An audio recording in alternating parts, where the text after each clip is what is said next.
Hi, welcome to I think it's number 8, I'm not really sure, um, chat.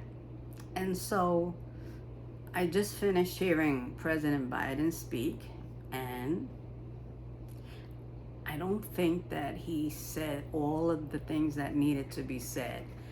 And I understand President Biden has been a member of Congress for God knows how many years, and he's served in Congress with a lot of the very same people that are there right now, stopping gun regulations from being passed. And his thought pattern is always, oh, we have to try to reach an agreement. We have to get all parties involved. Sometimes, as the person in charge, you should just make a unilateral decision. You should just say, this is what needs to be done, and this is how we're going to do it. There should be a way that when people in Congress don't fulfill their duties to the people of the United States, that either they lose money, they're fined, or they're fired. Why not? Like, why are these jobs almost considered a lifetime position? So let me backtrack a little bit. We keep hearing about the Second Amendment and the Second Amendment. In fact, I heard someone ask Congressman Jordan why there shouldn't be a law against 18-year-olds buying guns. And he said, oh, because it's in the Constitution. So I went and looked for the wording of the Second Amendment. And here's what it says. A well-regulated militia being necessary to the security of a free state, the right of the people to keep and bear arms shall not be infringed. Okay, that shall not be infringed part is being taken so that it means people could do whatever they want, basically. You could have whatever guns you want. You could have assault weapons. You could have rocket launchers. You could have 50 million guns in your house because of the Second Amendment, because it says the right to bear arms. So let's look at that. Let's break it down. Does it say that you have the right to bear assault weapons? Does it say that you have the right to have rifles? Does it say that you have the right to have weapons of basically mass destruction?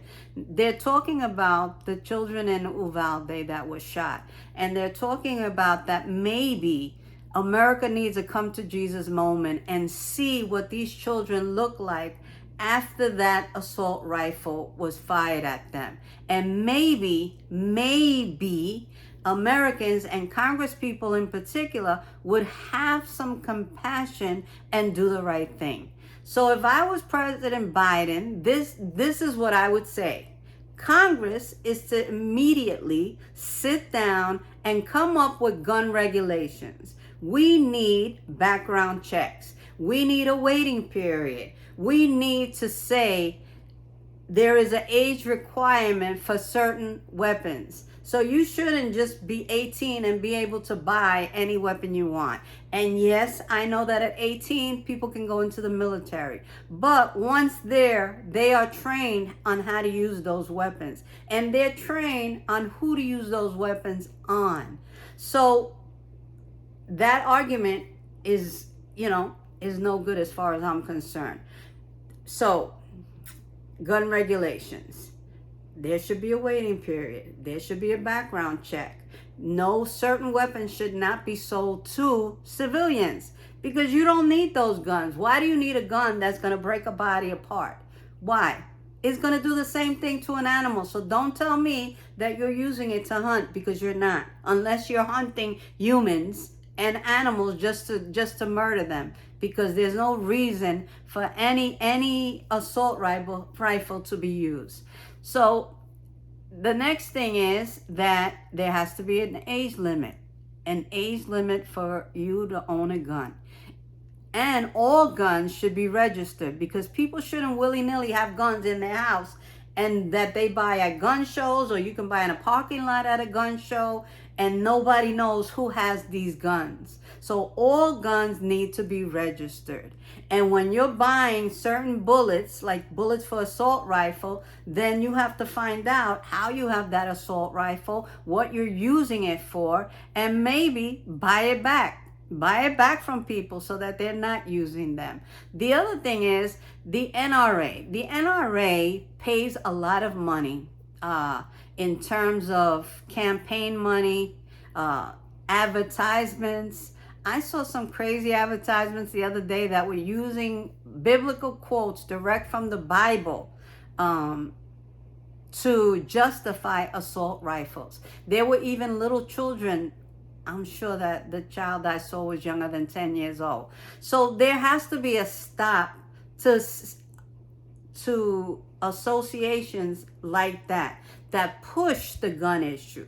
Then the other thing is there shouldn't be lobbyists for for selling guns in Congress. First of all, there shouldn't be any lobbyists at all, because all lobbyists do is try to convince Congress people to vote their way.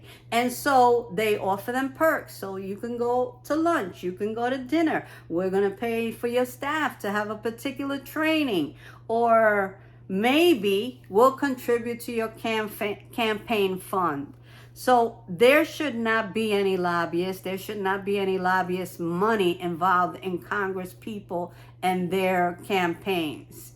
And when Congress people don't listen to the people that they have been voted by, we need to wake up. Like, where is the outrage? Where is the anger? You don't hear about the Boston Massacre anymore. Now you hear about Uvalde, but you don't even hear about it that much. So where is the outrage? We're getting so desensitized, help me with that word, that we don't even, we care about it when it happens, but then 2 or 3 days later, when the next new thing comes, we don't care anymore. So how do we get that outrage back so that it stays in our mind when we have to vote? How do we get that outrage back so when we hear someone say, oh, well, it's in the Constitution, we have the right to bear arms? Yes, nobody's saying people should not own guns. I'm all for gun ownership, but doing it legally.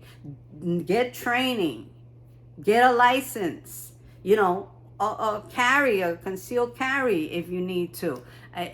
This is not Texas where you can carry it in the open. We're not in the Wild Wild West days. So there's no reason that you need to have a gun out in the open. What is the purpose of that? And I get it. Come at me, all you gun people. I'm for it. Come at me. Because if we don't care about our youngest population, then who do we care about? We talk about, abortion and people shouldn't abort kids. But then when the kids are here, we don't care about them. And what is our solution? We need to make schools safer. We need to make schools secure. Schools are a place where children should feel safe. Schools should not be turning into mini prisons. And that's what they're basically talking about. Lock all the doors. Teachers should carry guns. Kids should be taught how to do this and how to do that. I remember when I was young, and I have a few years on me, we used to have to learn how to do drills in case Russia ever invaded the U.S. And we'd have to go under our desk. And even as a kid, I would say to myself, if they throw a bomb here at the school, how are we going to survive? So these drills that we are imposing on kids make them live in fear. And so what are we going to do as parents, as grandparents, as human beings to protect our youngest population? What are we going to do to protect people from people who are angry and just say, well, I have an assault rifle, I'm going to go and kill them all? What are we going to do? Like, who are we holding accountable if you're not holding the Congress people that can pass these laws? And even, I'm sorry, Joe Biden, and I'm a Democrat, and I will admit I voted for him. He is too lax on these issues. We need someone who will stand up there and say to these Congress people, you don't care, because they really don't. You only care about yourself. You can't tell me that you care about your constituents and you're not willing to put into or agree to these kinds of things. So what are we as citizens going to do? I know that there have been a lot of petitions going around. I've practically signed every single one of them. And of course, you get a form letter from your congressperson saying, oh, we take the concerns of every constituent seriously. Yeah, that's a lie, because you don't do what we're asking you to do. Or maybe there's not enough of us asking. So we need to get on board. We need to get off our butts. We need to stop saying, oh my God, that's so terrible. Like, what? How could this happen? We're letting it happen. We are letting these things happen. We're letting our children down. And so I don't wish this on anybody. And I've thought about this before I even say it.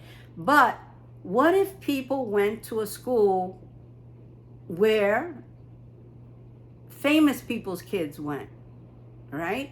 Would that make a difference, or would we be outraged for that day or the next day and then go back to living our lives? Is that what we've become? A society that just says, oh, that's a shame that it happened. And I'm thinking that there's a difference between sympathy and empathy. Sympathy is kind of, I feel bad and I'm sorry that happened to you. But empathy is understanding the pain that the parents are going through every time a child is killed. So are you going to be sympathetic, or are you going to be empathetic? And empathy requires you to do something. What are you going to do? Whether it's today, whether it's tomorrow, we can all do something. Text, email, call, visit your congressional office if they have one in your town, and let them know how you feel. No one. I'm not saying take away guns, because I think that we do have the right to bear arms. But which arms are you bearing? Unless you're in the militia, you don't need assault rifles. So let's think about that. And if you have any other ideas about how we can make change in this country, put it down in the comments, because I'd like to hear them. And as always, here's my San Pellegrino. I love this water. I don't know why. I don't like regular water, but this water is awesome. And yes, I got a little worked up today. But this is something that I think that we all need to think about, and we all need to, decide where, when you draw that line in the stand, where are you at? So put your comments down at the bottom and let me know what you think. Be safe, be well.